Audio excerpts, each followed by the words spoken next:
Hello there folks, welcome back to the Chap's Guide. My name is Ash and I am your host on this self-development and personal grooming. Now today I'm going to talk about a subject which many of us who seek to be accomplished conversationalists may have to deal with at some point. And that is basically that we encounter people when we're having conversations who they simply want to dominate the chat. They don't want to give you an opportunity to speak. It's all about them delivering their rhetoric to you, and they don't really want to hear you speaking in return. And that doesn't make a good conversation. And a viewer has written to me with a specific issue. Now, I've done a lot of thinking about this. I've made some notes which will help us get some strategies in place for when such a situation arises. The next time you're trapped with somebody who exhibits these behaviors, maybe when you're in a works do, a Christmas party, a dinner party. But let me tell you what this viewer called Mysterious Big Boy has written to me with his problem. Now he tells us, right, so these are his words. A subject that has troubled me much over the years. I have an associate who is a distinguished and highly accomplished senior gentleman. He is very knowledgeable in many areas of life. He has achieved great appointments in his chosen field of academia. He has an open mind, is quick-witted, and has excellent command of language, which has rich and deep vocabulary, which allows him to make colourful and vivid expressions in conversation. But this amazing elder chap utterly dominates conversations when you speak with him. He speaks for 95% of any conversation. And when I manage to get a few words in, it's clear he is nervous and anxious to reply and continue with his own long-form monologue. I don't want to be rude or disrespectful to him, although it is annoying to be so repressed by him when a conversation with him feels more like being subjected to a monologue. Every time I enjoy listening to him, but soon I feel intellectually and physically disrespected, though I'm aware it's probably not on purpose. I can be brutally honest, so I have refrained from addressing this matter with him directly. How does a gentleman tackle these kinds of situations with people like this? How do I become a gentle force for his elevation of situational awareness and growth? I am aware that this gentleman may have loneliness issues, as he lives alone in a rural location with only his pets for company. But evidently he feels the need to express himself greatly. I feel as a failure, for I have not come up with a way to assist him, to perhaps mirror himself on me, as an intellectual man should be a force for betterment and growth in the world. Well, Mysterious Big Boy, you have found yourself in a classic conversational conundrum, which many of us face at some point or another. But in your case, it's an ongoing issue which is causing you, one might say, some emotional distress, because how do you deal with this? It can't go on like this. It's not a pleasant situation, but to deal with it, you're worried about upsetting or, being disrespectful for this gentleman for whom you enjoy speaking with most of the time. And you are right, of course, because conversations are a fundamental part of human interaction. And it's clear this situation you're in can't go on. On one hand, this retired gentleman is somebody that you respect, admire. On the other hand, his way of speaking or conducting a conversation is one-sided. It's not making you feel heard. It's making you feel suppressed. And actually, you're even feeling a little disrespected, which is not a good way to go forwards in any mutual relationship. You should be looking for a reciprocal exchange in any conversation. One person has no dominance over the other when we hold a proper conversation. Now, addressing this delicately, I think, is crucial, given that this older gentleman, as you say, is likely, the reason for his behaviour is likely to do with his loneliness issues, which, the last thing you want to do is put his nose out of joint and feel that he can't even speak to you, as it seems you are a sounding board for him. So I do have some thoughts and some strategies which you can employ. And I'm just going to crack straight on with them. Firstly, I'm going to say, acknowledge his need to be heard. Let us understand what it's all about for him. For a moment, let's put ourselves in his shoes. It's evident that he enjoys speaking, and he enjoys being heard, and he enjoys these great conversations that he has with other people and sharing his thoughts with other people.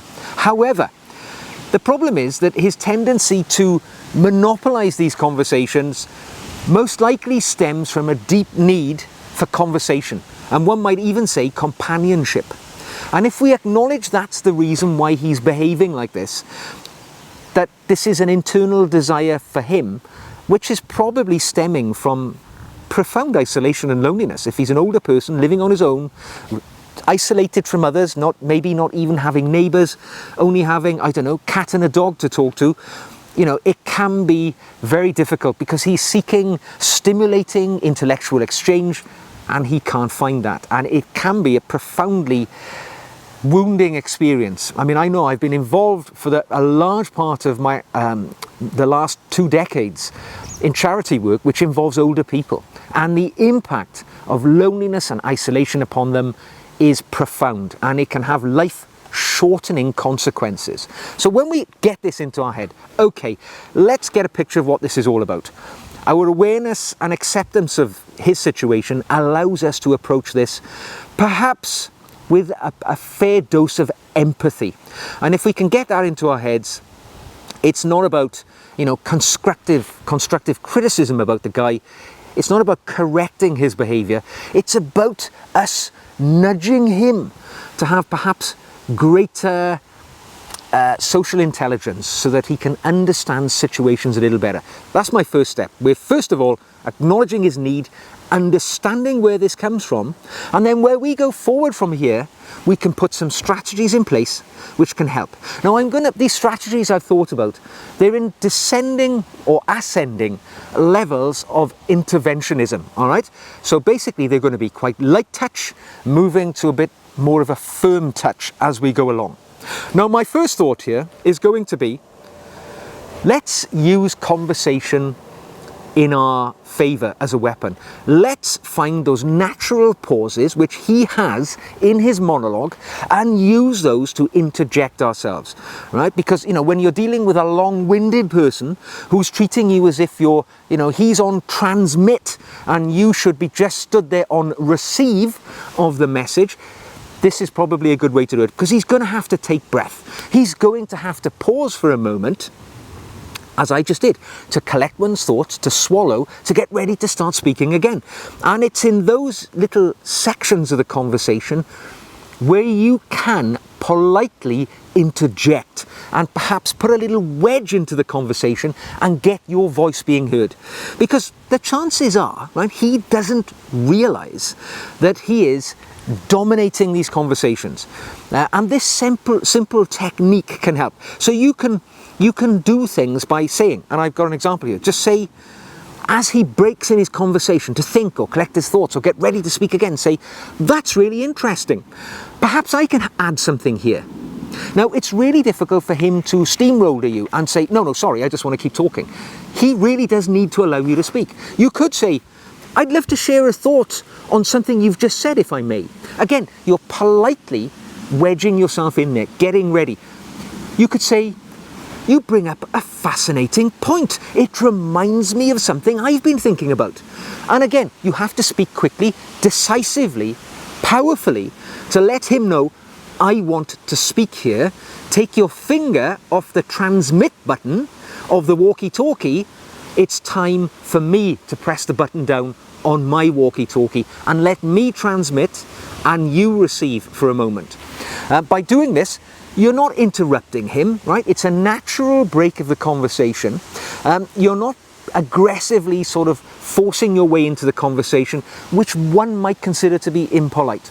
You're doing it in a natural break of the conversation, which allows you, in a very ordinary and expected way, to respond to something he has just said. Now, my next tip, and it's a little bit more interventionist, is use reflective listening to pivot the conversation away from them talking at you to give you a chance to say something. Now, reflective listening is a powerful tool when you're dealing with over-talkers, right? I've used this many times, right? Because for a large portion of my professional working life, I was a detective working in law enforcement, and I often spent time interviewing suspects, witnesses, and often they just want to talk. They want to overload you with words so that it breaks your train of conversation and you don't get a chance to get a word in edgeways. But reflective listening is a good way to do this. Now, reflective listening basically involves you, in a break of the conversation, summarizing what they have just said and then using that summary to frame your own thoughts back into the conversation. I'll give you an example. I've written one down. So, imagine you're in this conversation. This gentleman has just thrown a load of information at you. He's paused for just the briefest moment to start speaking again. You say, "So, if I'm following you correctly, you believe, sir, that the earth is flat. Is that right? So, if that's the case, I think you may have overlooked some of more recent science." This way, do you see how it goes? What you've done, you've not been impolite, you've not butted in. By reflecting back to them something that they have just said, you've proven to them that you've been listening, you've validated their point because you've reflected it back to them, but also you've been able to pivot it by you then starting to speak. It's a technique which can be very useful when changing the tack of a conversation from their viewpoint to allowing you to respond to it naturally and without causing any upset. That's definitely a way worth thinking about in this case, because I'm guessing, as you both seem to be academically and intellectually high-performing gentlemen, you are going to have points in the conversation where, you would wish to respond in such a manner. And that could be a very useful tool in pivoting that conversation. Just a little bit of reflective listening and an intervention. Now, my next tip for you is ascending in the level of intervention that we're setting here. I'm not saying it's heavy-handed, it's entirely appropriate, particularly in this case, as you say, here's a person who speaks 95% of the time in any given conversation. That is woefully disrespectful to you, there's no two ways about it. But a good way you can deal with this is by setting your boundaries about how this conversation is going to run early on, but you can do it with grace. Because I've no doubt there are going to be times with this gentleman that, you just have enough. You can't stand this lecturing of rhetoric all the time without giving you a chance to come back and put your views across. So I think a good thing to do at the outset of a conversation, as I say, set down the boundaries, let him understand how this is going to work. And if you do it like this, it shouldn't affect a friendship or future conversations. You could say things like, at the beginning of this conversation, because you can sense this is going to be another one of these, transmission sessions in your direction. You could say, "I always enjoy listening to your insights, but I would love to share one of my own thoughts as well. Do you think we can balance the conversation a bit?" Now, said like that, read out, it sounds a little as if I'm instilling a rule on this conversation. But you can imagine transmitting that in your own words, in a way which is natural and flowing. Well, you could also say, "I'm really grateful for your wisdom, and I'd love to have a bit more of a back and forth. Could we possibly try to share this conversation a bit more evenly?" Again, you're being very polite. You're at the very beginning saying, "I'm very respectful. Thank you. I'm grateful for your wisdom. But actually, I'd like to get in on this conversation as well. Do you think we could share it a bit more evenly?" Now, the goal here is to nudge him back towards a bit more of a social grace, isn't it? Nobody should speak 95% of the time and expect you not to have a chance to speak. We're nudging them back more towards normality. If this is something that feels outside their comfort zone, well, it's going to be quite difficult for you to go forwards, because we're not criticizing them. We're not disrespecting them. all we're doing is holding out our side that we wish to speak as well. Now, as we go up the scale of what we can employ here, my next one is use a bit of humour to lighten the mood. Because I have found in life that humour is a fabulous tool to deflate the tension out of many situations which may be escalating. You could try jokingly saying something like, "You're on a roll today. Don't forget to give me a chance," to keep up with your brilliant conversation. So what we've done there is just again subtly nudged him. It can disarm the situation and allow you to express your feelings without making it feel confrontational in any way. What we're saying is, come on mate, give me a chance. You've spoken for long enough. Try employing something like that, which might be enough to sort of get your wedge in there and find some space to say something that you want to contribute to this conversation. Now, my next tip is considering you, sir, the gentleman who is suffering at the other end of this conversation. You may come to a point where you think, this is just getting a bit too much. He's not getting it. I am just on the butt end of this all the time. The next stage of what I would suggest you can do is to schedule your conversations around a defined timeline.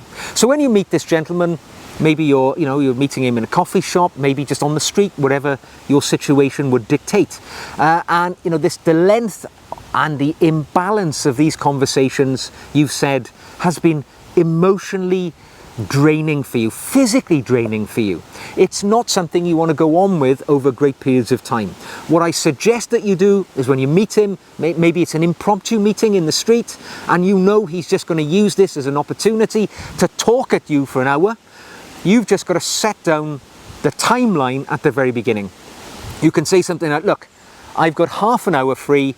Let's make the most of this conversation together, right? We are saying, look, I've only got half an hour. Let's make this a valuable half an hour. Let me speak as well. Or, I have a very little amount of time left. I'm meeting Mary. I've parked in a half an hour car parking slot. I would like to have a brief chat if we can chat together. What you're saying by laying down that timeline early in the conversation is, look, this is going to be brief. It's not going to be a 90-minute fusillade from you in my direction. And then after 10 minutes, when you've laid out front early on, my time is limited. When you look at your watch 20 minutes in, you can say, oh, look, I've only got 10 minutes left. You're reminding that person we're on a timeline here. That's not impolite. You've laid it down quite early on. I haven't got long. I've got to move on quickly. Let's get this conversation going. And, unfortunately, that's what you may have to do in this conversation management journey with this guy. Now, the next step is quite possibly the nuclear option. And this is, at some point, you must have to consider a private and honest conversation with this gentleman. If you feel comfortable in so doing, and it is your belief that your friendship, your relationship can sustain such an honest conversation, you might consider having a more direct chat with this man about the way that the conversations you have together are making you feel. This is really important. You can frame it positively as well. You can say things like, I really love our chats, but sometimes I don't feel that I get as much of a chance to express my own thoughts. I would like to have the chance to speak more when we talk. Or, I would love for us to have a more balanced dialogue, as I think we both have valuable things to share. What you're doing here is being considerate.